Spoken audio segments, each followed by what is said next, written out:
world, Katie? I immediately wrote him that we had gotten our 2/3 amount of money to build the library. And within less than a week, I received a letter from the Brown Brothers and Harriman Bank from, I think, a very surprised banker who said, Mr. Harriman has informed me that I am to send you, it was to be $5,000. Let's see, I can't remember because he sent extra. Isn't that amazing? It cost us $25,000 to build that library. Well, 2/3 of that would be 8,000 plus. Okay, 2/3 would be 16, almost 17. Would he have sent you 8,000? Yes, he did send extra money. And so the banker said, I don't know what this is for, but he said I was to send it right out from you, and it was from the Marie Harriman Foundation, which is a foundation set up in memory of their mother, the Harriman brothers' mother. So we had that, and by then Clara had been elected president. Clara informs me there was no president, it was chairman. Chairman, I beg her pardon. And I keep trying to say chair or chairwoman, and she says it's chairman. Chairman. And she always, for some reason, managed to get into the chair during the time there was some kind of heavy building going on. She mentioned that. So in the meantime, she handled it beautifully. No problem for her. And she, in the meantime, we had been given, the previous year, we had asked to purchase the lot where the original library was. And from the Union Pacific. And manager of the DC&H department at the time, who handled the Sun Valley accounts. Now, what's the DC&H? That's dining, car, and hotel. Came out, and Nan McCrae had asked him if he would check the area we wanted and see if the railroad would feel free to sell it to us. They looked it over, and the next thing we knew, we had been given the lot to be used with a stipulation that it was to be used for a library building or anything in connection with the library, but basically the library building. So there was a huge big donation that was given us. We didn't have to put out money at the time. We were still struggling a little, doing all kinds of things to make money, cornering everyone we thought might donate $5 or $10 or donate time, asking people for that. And so was there any money being spent? Was anybody on salary or anything? Oh no. We were able later on to pay a part-time librarian a very small pittance to take care of some of her time, but that came up much later on. And but everything else was strictly donation, strictly volunteer. There was no paid salaries at all. How did the concept of volunteer come up?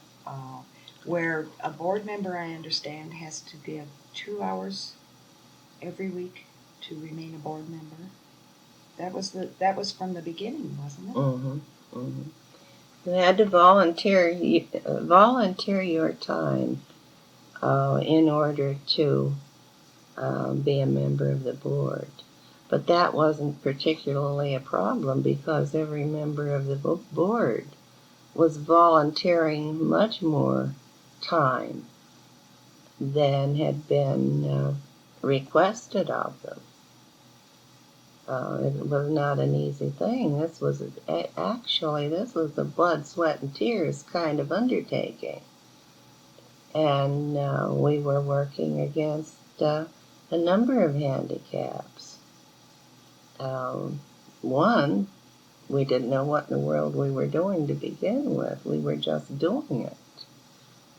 And for another, our funds were not all that large. With a donation, we could build the library, and we could stock it. And then when the young architect came out and found out what we were doing out of Omaha, right away he said, "I want to draw your plans." Now this is a Union Pacific architect. Mm-hmm. And Ray Martin. And I said, "That would be wonderful." And he said, "Just find out from your board exactly what they would like to do, and I'll draw the plans for you." Did he give you a price? No, this was strictly volunteer. He did this. That was his contribution. And originally we had thought we'd have a fireplace in the reading room. And he drew the first plans, which was nothing more than an artist's drawing with elevations, for that. And then in hassling it over, we decided that what we really needed was, I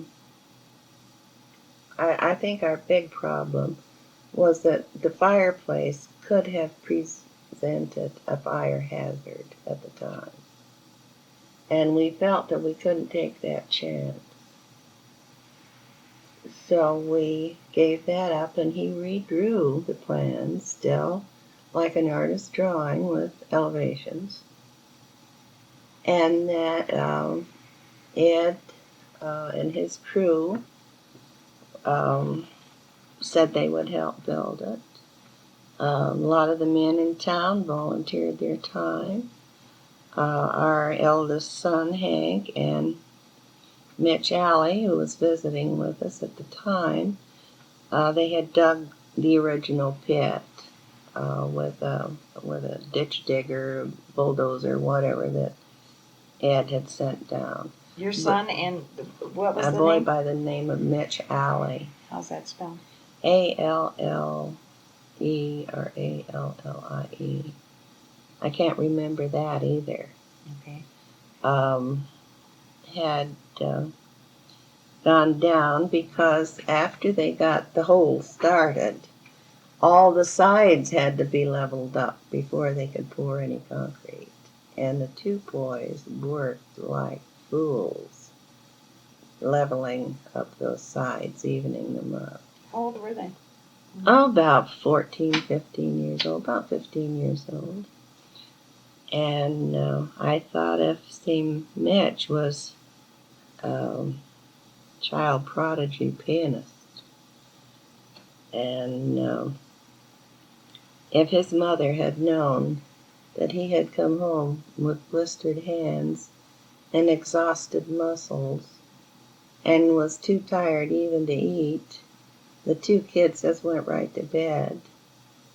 And they were, of course, made members because volunteer time of so many hours, 10, I think, hours are the equivalent depending on the amount of work. If they worked 5 hours and it was a job that paid so much an hour, we based it on that in a number of cases. So then they were ready to pour the cement. That building was built from an architect's drawing. It was not built from drawn plans. Although the Ray Martins would have been most accommodating about drawing working plans. He would have done that. But we had excellent men on the crews, and Ed loaned us one of his crew members to supervise the work, be there constantly. all this had to be taken into consideration, with their jobs at the valley. That had to be worked out with the powers that be. And the paint company donated the paint for the library. Everyone who knew how to do anything at all worked on it. Florian Hammerly did a lot of the painting, and then of course we had settling cracks, and he came in later and filled the cracks with some sort of material that would be more or less permanent and they wouldn't crack there again, and repainted the outside and the interior of the building. And all we had to do was supply the paint. He contributed his time completely to that. And you had been donated the paint. That's right. What was the feeling, the spirit? Exciting. My word, you just can't believe it. We got the building up, and we wanted to plant the grass. Chuck Atkinson said, "I'll give you the grass seed. I've got lots of it." Let me see. Carol Seagle was in charge of landscaping. She's very good at that. And she hired a little man to rototill the soil because the soil was very, very hard. And it wasn't all that easy digging for the foundation, because if you've watched anything being dug over there, you know that must have been a river bottom at some time. It's absolutely loaded with nothing but big boulders. And so the man came with his rototiller and rototilled the area we were going to plant. And then Carol paid him for doing that? And now Carol was going to pay him for doing that. We, by then, were able to budget for certain little items we needed. We had increased our $500 budget by then because we figured the gold mine was off and running. Mm-hmm. And he said to Carol, "No," he said, "I don't read, but my daughter does. So I'm donating this." We had people donating things, including an oil stove for the old gold mine. And we paid for the oil, because after all, he was in business. But he said, "This old stove of yours isn't safe." He kept coming down to check it. He said, "I have one that's much better, and I'll just move it in and install it for you so it'll be safe. Who was and then that? You don't have to worry about it." Was that Larrigan? No, Larrigan, Joe Larrigan. So, he did that sort of thing for us, and double-checked to be sure our tank didn't freeze in the winter, and set it up so that it was safe. And we had people. I repaired the shed roof immediately. How'd you do that? Spent a lot of time on that. I went to the lumber yard and got some black patching goop that you pour in, and some new nails to nail the strips of metal down, and just soaked it with patching. I said nothing should go through that thing. I spent so much time up on that roof that I think people decided I would sprout wings. It was just one of those things. Were you the fiddler on the roof? It didn't leak. Oh, okay. We got that fixed. But my nephew tar papered the other portion, because that was something that I didn't feel I could do, getting up on that slant roof. And they knew that, he knew what he was about. Mm-hmm. So he and a buddy of his went over and rolled the tar paper on the roof, and that protected that part of it. They didn't have to do another thing to that original gold mine that I know of. Mm-hmm. As far as any leaking was concerned, until they moved out of it and moved into the annex at the back of the library they built. Now, was that part of the original plans to have the gold mine with the library? No, we had thought originally that we would have to build onto the library. But the old gold mine, I think, had reached a point where there just wasn't enough room. Mm-hmm.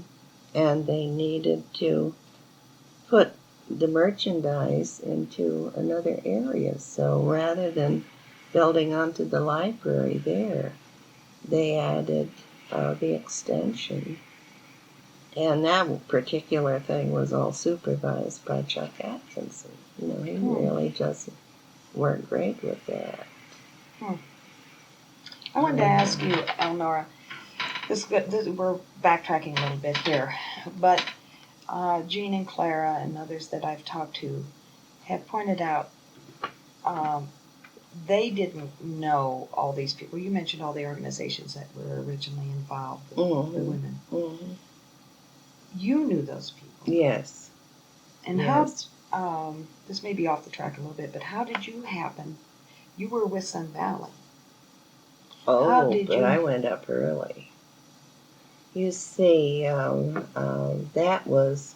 that's where I feel like I'm the lucky one, because I got into Ketchum when they hadn't even finished. I think they were only up to second, or, well, they had to be farther than that. They were probably putting on the 4th floor and the roof when I got there, because I arrived in November.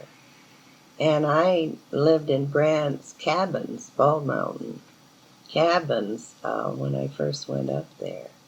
Ed and I didn't move up to Sun Valley until January, about the end of January. Did you find it difficult to meet people? Oh, no. I met Jack Lane and Addie first because I went up to the store with Ed. And I did my shopping, because it was close, at Griffith's store in town. And I met Mr. Griffith right away. And a couple of days later, when I was up, I met Helen. And the postmistress at the time was, I thought of her name earlier. Was Agnes buried? No, Agnes came in later. Isn't that terrible? Mrs. Majors, Gertrude Majors. And her sister, Mrs. Price, was helping her. And of course, if it rained or snowed or anything, there were boardwalks in front of the post office, which was over on the side where the snug. Is it the snug? Sturtevant? No, not. It was up farther than that. It was up next to the old grocery store. There was Griffith's grocery store, and then the post office, and then the snug bar. Oh, I'm sorry. And you see, and so there was a boardwalk there, and there was also a boardwalk kind of across from Slavey Wary's on his side of the street. A lot of the buildings had stoves that were made from metal barrels with the stovepipe going out a window pane type thing. They worked absolutely great, and they had been there for years, and no one had had any trouble. And from there, I met one or two other of the local people. I met Mr. Griffith's mother, who was still alive at that time, and lived up near Edith Ellis Heights. And during that period, while I was still downtown, I heard the bell at the church ringing like mad. And Mrs. Griffith's house had caught fire, Mrs. Griffith Sr., and of course, what fire protection there was nothing. The largest body of water was Brant's, and if you could get the hoses there, which they did use at times, they would pump the water out of the swimming pool to use. Hmm. And then, of course, I met the Carl Brands immediately. And then Aunt Kate and Agnes called on me officially with hats and gloves. It was very, very proper. And we had tea. Then from there, I gradually, one of the first people also that I met were the Farnlands. Ella Marie was so young then, riding her horse, and Petra and Ella Marie and their two parents had to work very, very hard on that ranch. They delivered milk. They ran a dairy. And I got my milk from them. I thought it was great, having delivered milk right at the door of Brant's cabins. We all lived in Brant's cabins when we first went out there, except the construction crews, and they lived down on the tracks. The six original Austrian skiers that came with Hans Hauser were 2 doors from me in the 2 cabins. They stayed there until things were opened up at the valley enough that they could move up.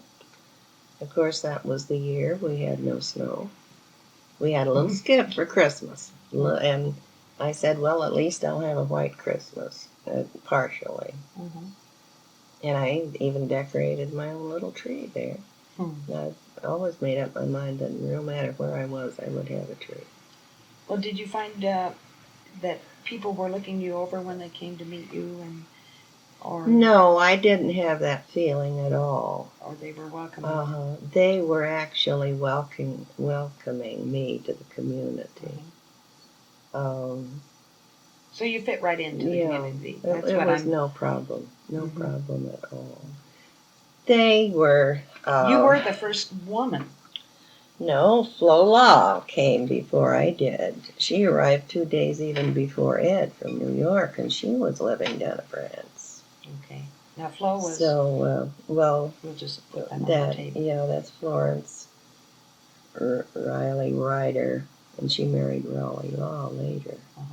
And she came as a secretary coordinator out of the Mr. Harriman's New York office to be there to organize the bookkeeping and the whole setup.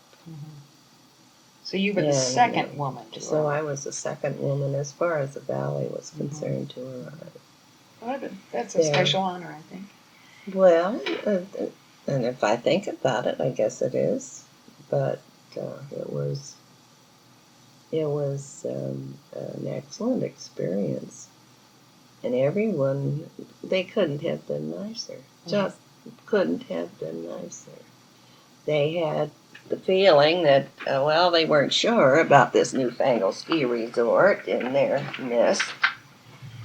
And a number of them said, well, it was great for the old-timers. When it was quiet, new ski resort with all these people coming in, we're just going to ruin the community. But they still had we'll wait and see attitude as far as the valley itself was concerned. But a good many of the people that were there would come in the summer would move out in the winter. So only those who had been there for years and years and stayed didn't leave for the winter. They were the old-timers. They were the ones that kept catching going, such as it was.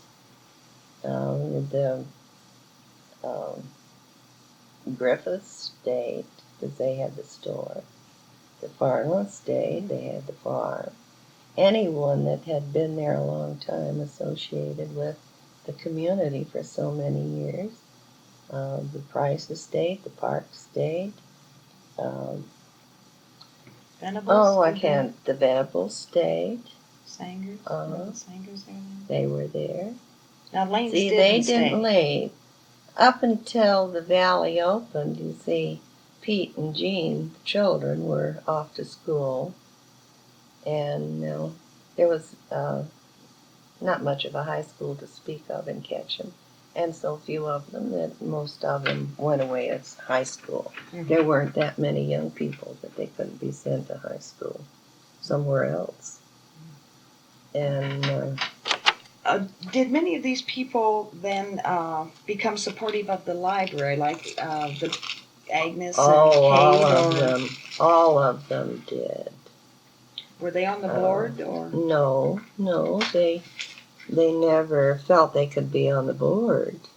Why was that? Do you think? Well, they were just too involved in other things. But they were perfectly willing to donate things and donate money. Audrey Farnland worked with us on the board. Amy Sexton was an old timer that stayed. I mean, the Sextons were there always, and they worked on the board. She was one of the original 17. And let me see. Audrey. And of course, later on, we had George Althea Venable, wife, was on the board. Once we got it going, we could sort of circulate the board members. Those who wanted off for a while were off, but they did a committee, or they worked on a committee. No one ever just quit. No one ever just gave up. Everyone stayed involved with the library. Mm-hmm. And by turnover like that, Jean Burr was our first more or less permanent manager that we didn't, keep changing from one group to the other within the board itself. Now, Jean Burr, that's a name I haven't heard. You haven't? Well, her husband worked with the Forest Service, and she lived close to the library. So we asked her if she would be our permanent, not close to the library, a gold mine, our permanent gold mine chairman. Oh. And she was for about 5 years. Supervised the hanging of the clothes and the checking on the volunteers that worked and making suggestions. We had to have, in order that she wouldn't run into interference of any kind between transmitting what she felt should be done at the gold mine through me or Clara or Jean, whichever one she got in touch with, to the board. Then we voted at the board meeting that the manager of the library should always be, or the gold mine should always be a member of the board. That way she could make her report to the library as a whole, and any needs or suggestions that came out of that could be handled. Mm-hmm. So we had to eliminate this sort of go-between thing we had there. And is that still the case that the gold mine The gold mine manager, as far as I know, is still a member of the board automatically, whoever it is. And that's the only position like that. Mm-hmm. Mm-hmm. Mm-hmm. Well, I think Gwen Riley is the manager now, and I think she's on the board as far as I know. Mm-hmm. No, that had to be. A lot of this stuff, was trial and error, and what worked best with what we ran into is the way we had to handle it. We had to make a number of simple changes, such as that, but actually, it was so well organized to begin with, that it had no chance of failing. It truly didn't. By the organization, you mean the bylaws and the Bylaws and articles of incorporation, and it was all well thought out and well planned. And while we were in a hassle getting it put together, there wasn't any doubt whatever in anyone's mind in the community that it wasn't going to work.